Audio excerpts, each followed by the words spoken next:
Bir sual var ki, adamı həmişə düşündürür. Necə ola bilər ki, çox yüksək intellektə malik, hətta dahi deyiləcək biri, birdən-birə dəhşətli dərəcədə ağılsız bir hərəkət etsin? Sizin bizimlə paylaşdığınız mənbələrdə məhz bu sualı yada salan bir hekayə var. Florida ştatından Jason adlı bir şagird. Bütün dərsləri əla. Tək bir hədəfi var. Harvard Tibb Məktəbi. Amma fizika müəllimi ona imtahandan 80 bal, yəni B qiyməti verir. Və bu onun üçün dünyanın sonu deməkdir yəqin ki. Tamamilə. O tək qiymətin bütün gələcəyini, bütün arzusunu məhv etdiyinə inanır. Və inanılmaz bir addım atır. Mətbəx bıçağı ilə məktəbə gəlib müəlliminə hücum edir. Dəhşətdir. Bax, bugün biz məhz bu sualın cavabını axtaracağıq. Daniel Goleman'ın emosional intellekt konsepsiyasını və onun niyə bəzən o klassik IQ-dan daha vacib ola biləcəyini araşdıracağıq. Bəli, bu mövzu həqiqətən çox dərindir. Məqsədimiz emosional zəkanın pərdə arxasına baxmaqdır. Yəni bu sadəcə yaxşı insan olmaq kimi bir şeydir, yoxsa beynimizdə baş verən real biyoloji bir prosesdir və ən əsası Jason kimi birinin faciəsini anlamamıza necə kömək edə bilər? Gəlin elə ən təməldən başlayaq. Gəlin başlayaq. Golemana görə bizim əslində iki ağlımız var. Biri düşünən, rasional ağıl, digəri isə hiss edən, emosional ağıl. Bu çox sadə səslənir, amma bu iki ağlı münasibəti deyəsən heç də həmişə sakit olmur. Heç olmur. Və bu münasibətin kökü beynimizin təkamülündə gizlidir. Təsəvvür edin ki, beyin aşağıdan yuxarıya doğru tikilən bir binadır. Maraqlı bənzətmədir. Bünövrəsi, yəni ən qədim hissə beyin kötüyüdür. O, tənəffüs, ürək döyüntüsü kimi avtomatik funksiyaları idarə edir. Belə deyək, binanın işıqlarını yanıq saxlayır. Aydındır. Limbik sistem formalaşıb. Bu, emosional mərkəzdir. Binanın istilik və təhlükəsizlik sistemi. Qorxu, qəzəb, sevgi hamısı buradadır. Yaxşı. Bəs düşünən beyin? Bax, o, ən sonda, milyonlarla il sonra ən üst mərtəbədə inşa edilib. Neokorteks. Bu, planlaşdırma, analiz və məntiqin yerləşdiyi idarəçi ofisidir. Deməli, emosional beyin o təhlükəsizlik sistemi rasional beyindən, yəni idarəçi ofisindən qat-qat daha qədimdir. Dəqiq olaraq. Bu o deməkdir ki, təhlükə anında idarəçi ofisi hələ nə baş verdiyini anlamağa çalışarkən, təhlükəsizlik sistemi artıq həyəcan siqnalını işə salır. Və bəzən idarəni tamamilə ələ keçirir. Tamamilə. Goleman buna emosional oğurluq deyir. Emosional beyin, rasional beyni, belə deyək, qısa qapanmaya salır. Mənbələrdəki Richard Robles adlı oğrunun hekayəsi buna dəhşətli bir misaldır. Bəli, o hekayəni xatırlayıram. Soyğun zamanı qadınlardan biri onun üzünü gördüyünü deyir. Və həmin an Roblesda nəsə qırılır. Panika və qəzəb partlayışı yaşayır və hər iki qadını da vəhşicəsinə öldürür. Dəhşətdir. İllər sonra həbsxanada o anı xatırlayarkən deyir, sanki başım partladı, mən deyildim, başqa bir mən idarəni ələ keçirmişdi. Bu, emosional oğurluğun ən təmiz formasıdır. Çox qorxunc səslənir. Sanki beynin içində bir çevriliş baş verir. Bəs bu çevrilişi idarə edən konkret bir mexanizm varmı? Beynimizdəki hansı hissə o həyəcan düyməsinə basır? Var və onun adı amigdaladır. Limbik sistemdə yerləşən kiçik badam şəkilli bir mərkəz. Amigdalaya bizim emosional gözətçimiz deyə bilərik. Emosional gözətçi? Bəli. İşləmə prinsipi də inanılmazdır. Təsəvvür edin, gözlərinizdən beyninizə gələn məlumat üçün iki yol var. Biri geniş bir magistral yoldur, birbaşa düşünən beyinə, neokorteksə gedir. Aydındır. Analiz üçün. Bəli. Neokorteks məlumatı alır, bütün detalları dəyərləndirir və məntiqli bir qərar verir. Bu bir ilandır və ya yox, bu sadəcə bağışlanğıdır. Amma bu proses biraz vaxt aparır. Həyati təhlükə anında o qədər vaxtımız olmur yəqin ki. Olmur. Ona görə də ikinci bir yol var. Kələ-kötür, dar bir cığır. Bu cığır magistral yolu dövrə vuraraq birbaşa amigdalaya gedir. Daha qısa yol. Çox daha qısa. Amigdala məlumatı neokorteksdən daha tez alır. Amma necə? Detallı bir şəkil kimi yox, sadəcə kobud bir eskiz kimi. İlana oxşayan uzun, qıvrım bir şey. Və bu eskiz əsasında dərhal həyəcan siqnalını işə salır. Təhlükə, geri çəkil. Yəni, biz daha nə olduğunu anlamadan bədənimiz artıq reaksiya verir, geri sıçrayırıq. Dəqiq olaraq. Ancaq saniyənin bir hissəsi sonra magistral yoldan gələn detallı məlumat çatır və neokorteks deyir, sakit ol, bu sadəcə bir şlanq imiş. Amma amigdala artıq öz işini görüb, potensial olaraq həyatınızı xilas edib. Problem də yəqin ki, bu sistemin fiziki təhlükə ilə emosional təhlükəni fərqləndirə bilməməsidir. Tam üstünə bastınız. Onun üçün müdürünüzdən gələn sərt bir e-poçta bir ilandı. Jason üçün B qiyməti də bir ilandı. Deməli, Jason'ın amigdalası o qiyməti bütün gələcəyinə qarşı bir ölüm-qalım təhlükəsi kimi gördü və idarəni ələ keçirdi. Onun rasional beyni, sakit ol, bunun həll yolları var deyənə qədər artıq çox gecidir. Yaxşı, əgər bu oğurluq beynimizin bir dizayn xüsusiyyətidirsə, biz ona qarşı necə mübarizə apara bilərik? Xoşbəxtliklə biz bu mexanizmin qulu deyilik. Cavab da məhz emosional zəkadadır. Və burada vacib bir məqam var. Emosional zəka emosiyaları boğmaq demək deyil. Bu mümkün də deyil onsuz da. Əlbəttə deyil. Söhbət onları anlamaqdan və ağıllı şəkildə idarə etməkdən gedir. Aristotelin 2000 il əvvəl dediyi bir söz var. Hər kəs əsəbləşə bilər. Bu asandır. Amma doğru insana, doğru dərəcədə, doğru zamanda, doğru məqsədlə və doğru şəkildə əsəbləşmək bu asan deyil. Bax, bu emosional zəkanın mükəmməl tərifidir. Çox gözəl səslənir. Amma praktikada emosiyalara ağıllı idarə etmək nə deməkdir? Bu konkret hansı bacarıqlardır? Mənbələrdə psixoloq Peter Salovey'in təsnifatından bəhs edilir. Bəli, Salovey emosional zəkanı 5 əsas sahəyə ayırır. Və bu sadəcə bir siyahı deyil, bir növ iyerarxiyadır. Yəni, bacarıqlar bir-birinin üzərində qurulur. Yaxşı, birincisi nədir? Bünövrə. Birinci və ən təməl bacarıq. Öz emosiyalarını tanımaq. Yəni, özünü dərk. Bir hissi yarandığı anda anlamaq. Mən indi qəzəbliyəm deyə bilmək. Bu olmadan digərləri mümkün deyil. Aydındır. İkinci, emosiyaları idarə etmək. Artıq hissini tanıyırsansa, onu tənzimləyə bilərsən. Narahatlıqdan daha tez qurtulmaq, panikanı sakitləşdirmək kimi. Üçüncü, deyəsən motivasiya ilə bağlıydı. Bəli, özünü motivasiya etmək. Hissləri bir məqsədə çatmaq üçün istifadə etmək. Ani istəkləri, yəni impulsları cilovlamaq. Zefir testi ağlıma gəldi dərhal. Ora da gələcəyik. Dördüncü, başqalarının emosiyalarını tanımaq. Empatiya, artıq diqqəti özümüzdən başqalarına yönəltmək. Və nəhayət, zirvə. Və beşinci, münasibətləri idarə etmək. Bütün əvvəlki bacarıqların yekunu, başqalarının emosiyalarını anlayıb onlara müsbət təsir göstərmək. Liderlik, komanda işi kimi bacarıqlar. Bu iyerarxiya fikri çox maraqlıdır.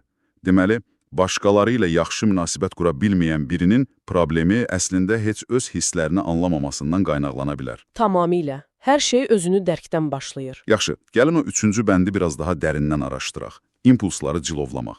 Mənbələrdə uşaqlar və zefirlərlə bağlı o məşhur eksperimentdən danışılır.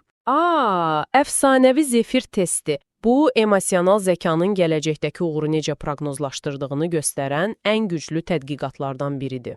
Stanford Universitetində psixoloqlar 4 yaşlı uşaqlara çox çətin bir seçim verirlər. Uşağa bir zefir verirlər və deyirlər, mən indi otaqdan çıxıram, əgər mən qaydana qədər bu zefiri yeməsən, səni ikinci bir zefirdə verəcəyəm. Təsəvvür edin, 4 yaşlı bir uşaq və qarşısında sevimli zefir. Mən yəqin ki, tədqiqatçı qapını bağlayan kimi zefiri yeyərdim. Uşaqlar nə etdilər? Çoxu elə düşündü. Bəziləri dərhal yedim, amma bəziləri müqavimət göstərdi. Və onların strategiyaları çox maraqlı idi. Bəziləri gözlərini yumdu, bəziləri mahnı oxumağa başladı, hətta bəziləri yatmağa çalışdı. Yəni, aktiv şəkildə özlərini idarə etməyə çalışırdılar. Bəli. Amma tədqiqatın əsl heyrətamiz hissəsi illər sonra gəldi. Tədqiqatçılar həmin uşaqları yeniyetməlik dövründə, təxminən 14 il sonra yenidən tapdılar. Və nəticələr necə oldu? Zefiri yeyib yeməmələrinin bir əhəmiyyəti var idimi? Olmazmı? Nəticələr şok edici idi. 4 yaşında səbir göstərib ikinci zefiri gözləyə bilən uşaqlar, yeniyetməkən sosial cəhətdən daha bacarıqlı, özünə güvənən gənclər olmuşdular.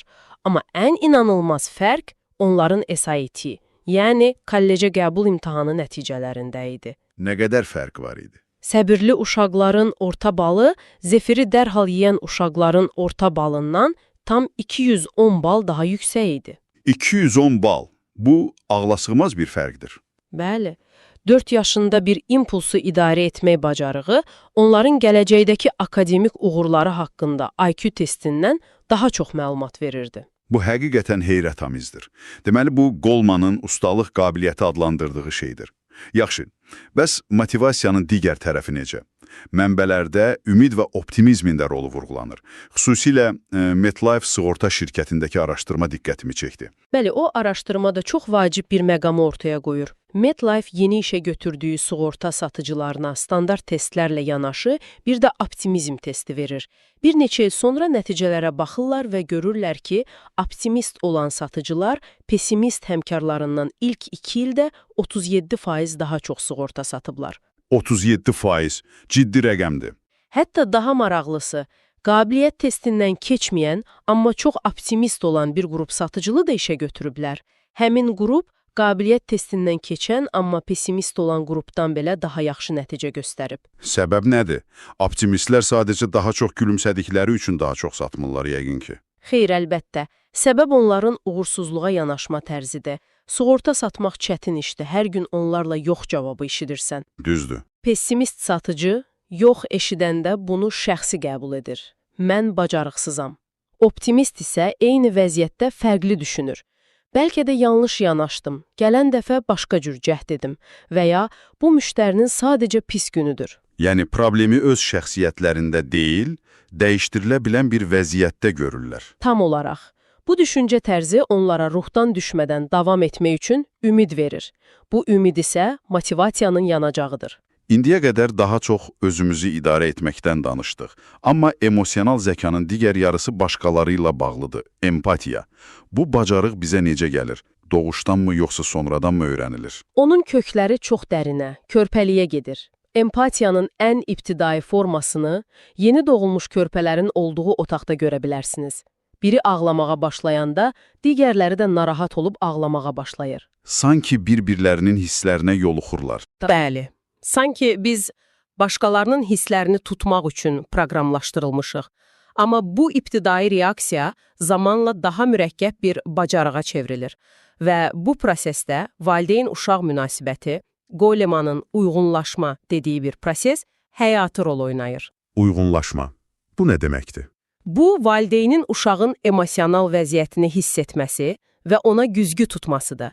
Uşaq yıxılıb dizinə əzəndə, valideyn heç nə olmayıb, kişi ağlamaz demək əvəzinə, of bilirəm, çox ağrıyır, deyərək onun hissini təsdiqləyir. Yəni uşağın hisslərinin normal və başa düşülən olduğunu ona göstərir. Dəqiq olaraq, bu anlarda uşaq öz hisslərinin etibarlı olduğunu öyrənir. Bu, gələcəkdə başqalarının hisslərini anlaması üçün təməl yaradır. Bu, uyğunlaşma olmayanda isə nəticələr faciəvi ola bilər. Empatiyanın tamamilə yox olması ən qəddar cinayətkarların, psixopatların əsas xüsusiyyətidir. Çünki qurbanlarının ağrısını, qorxusunu hiss edə bilmirlər. Edə bilmirlər. Bu emosional körlük onlara ən dəhşətli əməlləri törətməyə imkan verir. Bu çox ciddi bir məsələdir. Amma gəlin mövzunu daha müsbət bir notla davam etdirək. Empatiya ilə münasibətləri idarə etmə bacarığının zirvəsi necə görünür? Mənbələrdə məni çox təsirləndirən bir hekayə var idi. Yaponiyada qatarda baş verən hadisə. Əlbəttə, bu emosional mükəmməlliyin nə olduğunu göstərən heyrətamiz bir nümunədir. 1950-ci illər Yaponiyada Aikido öyrənən bir Amerikalı bir axşam qatarla evinə qayıdır. Birdən vaqona nəhəng, sərxoş və çox aqressiv bir fəhlə daxil olur. Vəziyyət gərginləşir. Çox. Fəhlə qışqırır, söyür, insanlara sataşır, vaqonda dəhşətli bir qorxu yaranır. Aikido tələbəsi düşünür ki, artıq müdaxilə etmək vaxtıdır. Və o döyüşə hazırlaşır. Tam hazırlaşarkən birdən uca, amma şən bir səs eşidir. Hey! Hər kəs səsin gəldiyi tərəfə baxır və 70 yaşlarında balaca boy, kimono geyinmiş bir Yapon qocanın oturduğunu görür. Gözlənilməz bir müdaxilə. Tamamilə. Qoca sərxoş fəhləyə gülümsəyərək əl edir. Sərxoş adam qəzəblə ona tərəf dönür. Nə var? Qoca isə heç pozulmadan deyir. Nə içmisən? Yəqin ki, sakedir. Mən də sakeyi çox sevirəm. Sanki köhnə bir dostuyla söhbət edirmiş kimi. Elədir. Sərxoş adam çaşır. Amma qoca söhbətə davam edir, həyat yoldaşı ilə hər axşam bağlarındakı xurma ağacının altında necə sakitçliklərindən danışır. Və nə baş verir? Möcüzə baş verir. Sərxoş adamın qəzəbli üzü yumşalır, sıxdığı yumruqları açılır, söhbətin sonunda fəhlə hönkürərək ağlamağa başlayır. Deyir ki, arvadı ölüb, evini, işini itirib. Bütün qəzəbinin altında dərin bir kədər olduğu ortaya çıxır. Və o, başını qocanın dizinə qoyur. Bəli. Qatar stansiyaya çatanda Amerikalı tələbə anlayır ki, heç bir döyüş olmadı, amma o, əsl Aikidonun şahidi oldu. Qoca güclə cavab vermədi. O, aqressiyanın altındakı ağrını gördü və birbaşa o ağrı ilə əlaqə qurdu. Beləliklə, bütün bu müzakirələrdən sonra gəlin başlanğıc nöqtəmizə qaydaq. Jason'un hekayəsi. İndi bütün bu məlumatlar bizə nə deyir? Onlar bizə deyir ki, Jason'ın faciəsi onun IQ-sunun deyil, EQ-sunun, yəni emosional zəkasının fəlakətli bir şəkildə iflas etməsi idi. Yüksək IQ-su ona kömək edə bilmədi. Edə bilmədi. Onun amigdalası idarəni oğurladı. Özünü dərk bacarığı yox idi ki, hiss etdiyi panikanı anlasın. Emosiyaları idarə etmə bacarığı yox idi ki, bu fırtınanı sakitləşdirsin. Goldman'ın araşdırması göstərir ki, həyatda uğur üçün bu bacarıqlar çox vaxt akademik intellektdən qat-qat daha vacibdir. Və bəlkə də ən ümidverici məqam budur. Çoxları IQ-nun dəyişməz olduğunu düşünür. Amma emosional bacarıqlar statik deyil. Onlar öyrənilə bilər. Tamamilə. Bu, bütün konsepsiyanın ən vacib mesajıdır. Emosional bacarıqlar öyrənilə və təkmilləşdirilə bilər. Goldman uşaqlıq və yeniyetməlik dövrünü bu vərdişləri formalaşdırmaq üçün bir fürsət pəncərəsi adlandırır. Yəni, zefiri dərhal yemək bir alın yazısı deyil. Dəqiq olaraq səbirli olmaq, empatiya qurmaq, bunların hamısı öyrənilə bilən bacarıqlardır. Goldman, cəmiyyətimizin getdikcə artan bir nəzarətdən çıxan emosiyalar hissi ilə üzləşdiyini iddia edir. Bugün apardığımız təhlildən sonra düşünmək üçün bir sual qalır. Əgər bu bacarıqlar həqiqətən də öyrənilə bilirsə, bugün öz həyatınızda bu bacarıqlardan birini, bəlkə də sadəcə bir anlıq üzünü dərki, ya da bir başqasını anlamağa yönəlmiş kiçik bir empatiya cəhdini tətbiq etmək üçün hansı addımı ata bilərsiniz?